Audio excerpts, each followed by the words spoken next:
we're on to our second speaker, who is Dr. Nigel Gearing. Now, Nigel has quite an involved background. First of all, Senior Fellow HEA, congrats on that. I'm currently doing my application, Nigel, so which is fantastic. Now, Nigel's got 20 years experience teaching English as a second language in more than one country, Aotearoa, South Korea and Australia, and is currently a member of the learning and teaching team at the University of Auckland. So very interesting topic today around applying the lens of second language motivation research to interpret online learner motivation. And I'm sure a lot of us are really, really interested to hear more about, the factors around motivation for online learning or demotivation. So without further ado, I'll hand the rako over to you, Nigel. As you kindly said in your intro, you sort of summed up my whole life. This presentation draws on the article of the same name, which was published in your 2023 volume of the Atlantis Journal. It expands from my original research conducted for my PhD in applied linguistics, which was entitled Factors Affecting the Motivation to Learn Korean by EFL. EFL is English as a foreign language instructors living permanently in South Korea. Now it won't click forward. Oh, always something. Oh, yeah, here we go. Second article from this thesis by publication was entitled Ebbs and Flows, Factors Affecting the Motivation of an EFL Instructor in Korea to Learn Korean. And you can access it from the slides here. There's the DOI. Or from the reference list in the Atlantis article I wrote, which was published in your last year's volume.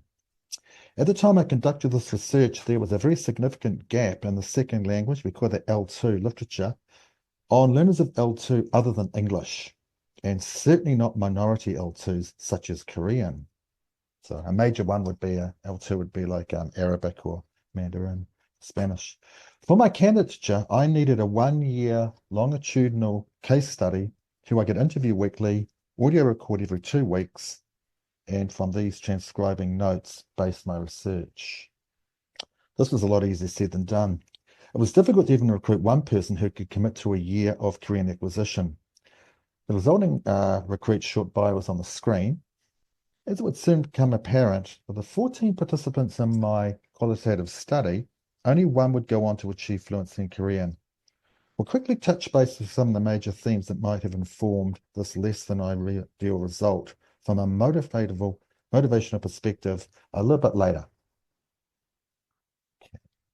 So this is important. These are the two what should we say, like seminal theories in L2 literature, and they both come from Zoltan Dörnyei. He passed away a couple of years ago. He's a really nice guy. I met him. He's very humble.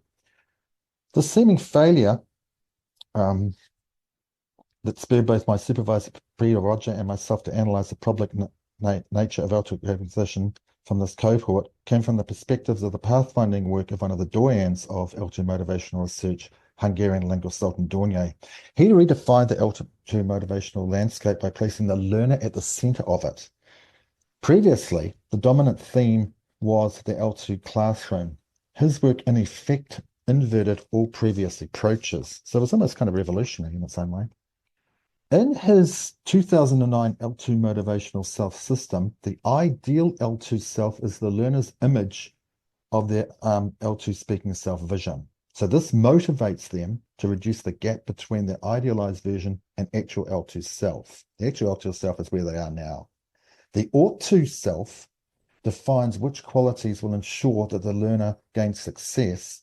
These include externally imposed duties, expectations, and responsibility.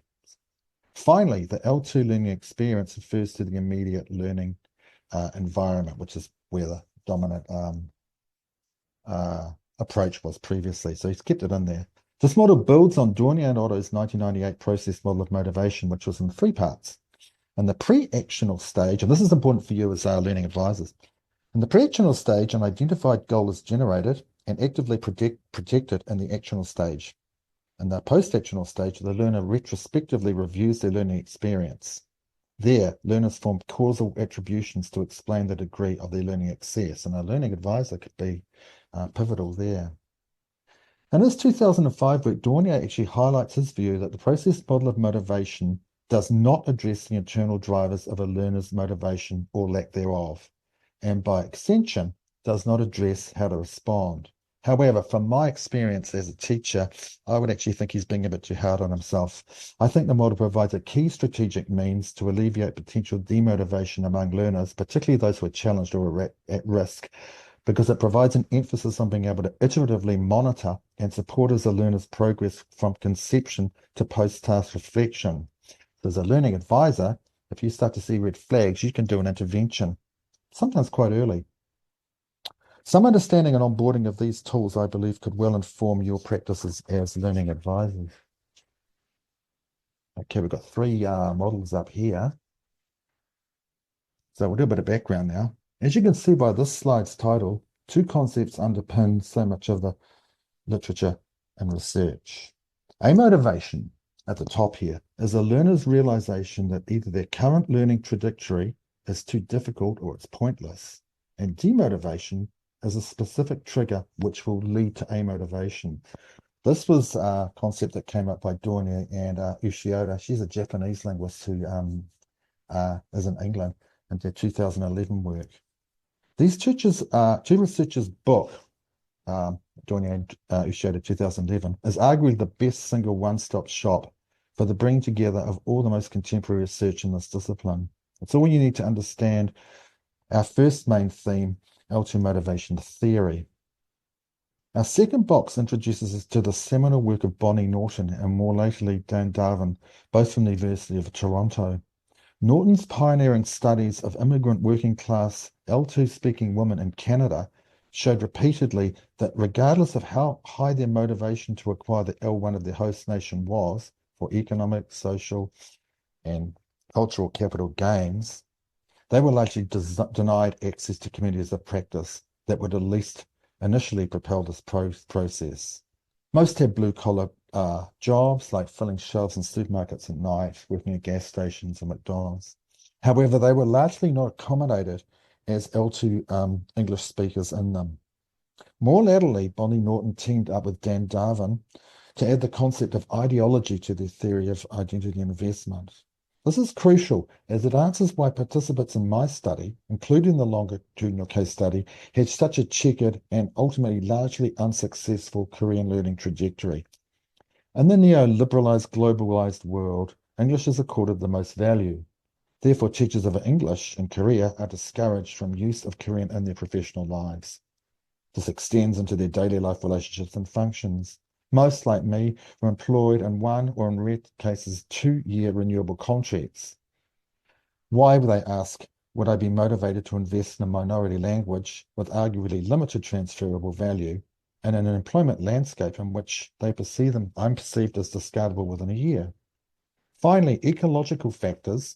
These are external factors to your environment, such as pollution or noise or stress caused by human relationships, as espoused by Castanave in her 2012 record of her time as an EFL instructor in Japan, noted issues in her case of noise pollution, air pollution, being assigned to a constant relegation of outsider alien status, and suffering cultural mores as demotivators. Okay, fast forward 5 years from the publication of my original research.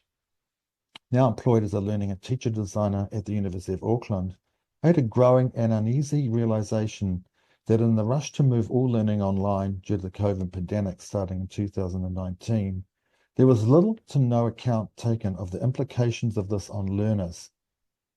This is why I returned to this research on the longitudinal case study and re-examine it using Dörnyei's lenses from the viewpoint of the online learner. And I did another publication which came out in 2024 for the University of Cardiff Press that was a result of a conference presentation at LearnFest. So this is the last slide. Now this comes to our conclusion, and it might sound a little bit esoteric, so let's try and drill down back to you as learning designers, which I'm I'll say learning advisors, which I'm sort of not actually one at the moment, but I got a bit of sort of loose experience around it. So from my opinion, the key takeaways from the L2 motivation literature regarding online learning are that an appropriate learning mechanism for those, it's a very appropriate learning mechanism for those with high self-directed focus. But even here, without continuous support from peers and advisors, demotivation may well resolve. There's quite a lot of literature on this. This is where you, as learning advisors, can provide a pivotal and supportive role. Many students are now, as you know, increasingly studying online fully or in a blended hybrid form. And in many of these courses, and I'm doing some research on this now for an American publication, these cohorts are large, particularly in STEM courses, up to 1,000 students. But in some of these courses, there's only four teaching assistants. So you're not going to get any personal attention. Consequently, these students cannot expect to receive much in any way of individualized support.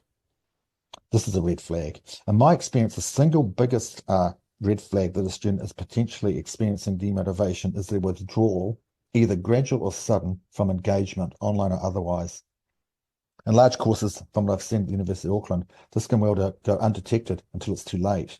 Therefore, my little wrap up, reach out to your clients, those you work for, sound them out on how they're going in such courses, and offer an empathetic ear. Sometimes the reason for their withdrawal may be pastoral, not even academic. If you handle this in the right way, they'll tell you what their problems are, and then you can professionally respond to them. That's the end. A couple of minutes early. Thanks, Sherry. Oh, thank you, Nigel. No, you're well ahead of time. I I am. had the next one's not due to start for another 10 minutes, so there's plenty of time for Q&A here if anybody would like to put some questions to Nigel. It was very interesting.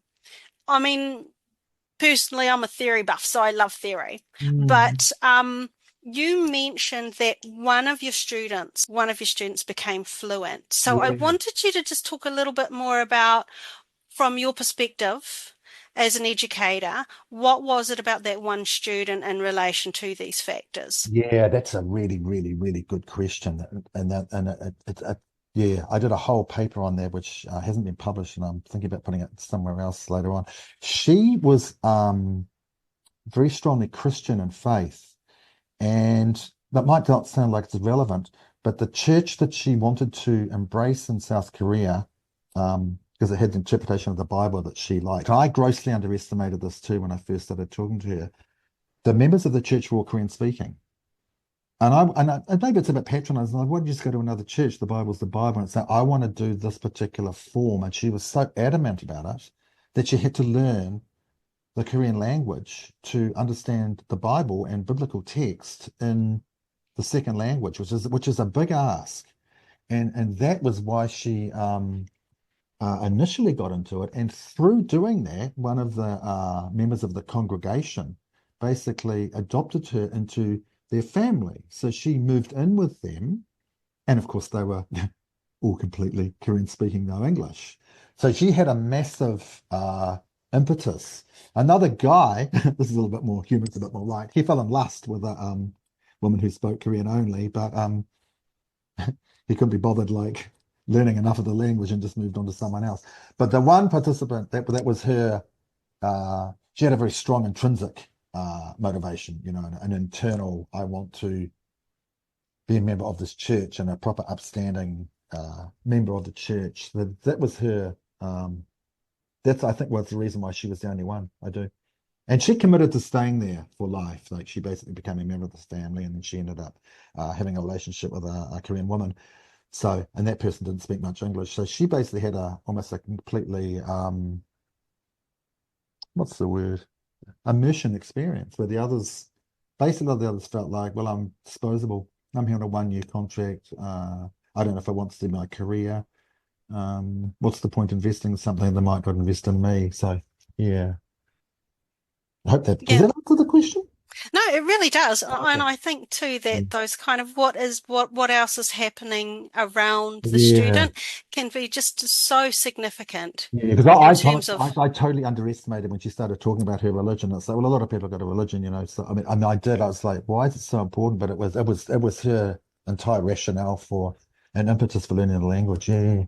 yeah. And I mean, like, yeah, our focus might be on their education and who they are when they're in that space, but Mm. there's just so much Yeah, about a lot of learning that variables. happens outside of the classroom. Totally, So totally. it's very cool that you're aware of that. And as being aware of your students' backgrounds, in that way, is that something you make as part of your practice, or does that just kind of naturally, organically happen? I do that now. I'm actually writing two pieces, which are, I think I told you this about when you were Atlan's Journal editor. One was on the use of drawing on Pacific pedagogies to on Yes.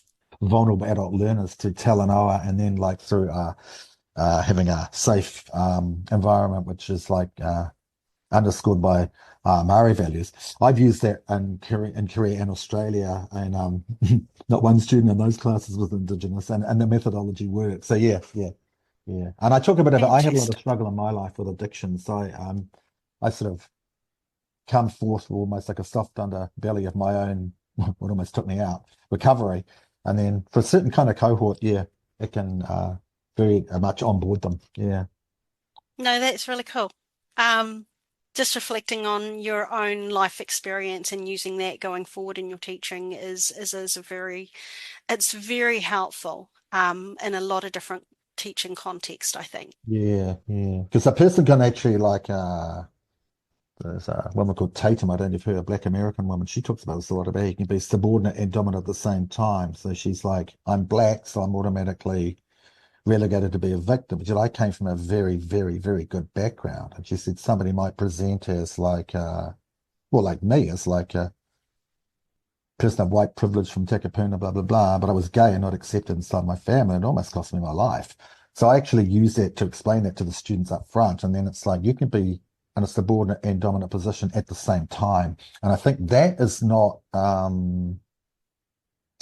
think that needs to be drawn out more. It's like there's a lot of like, this is an equity group, you're visibly like had a hard time, but it's more nuanced than that. Yeah, so I'm focusing on that. Yeah, you might have someone that might look like everything's going really well, but it might not be. Yeah, and I've had a lot of experience with, particularly in Australia, with adult returning students. A lot of that. Yeah. Mm. Thank you very much. That was a really, really insightful presentation, and I think your work is just amazing.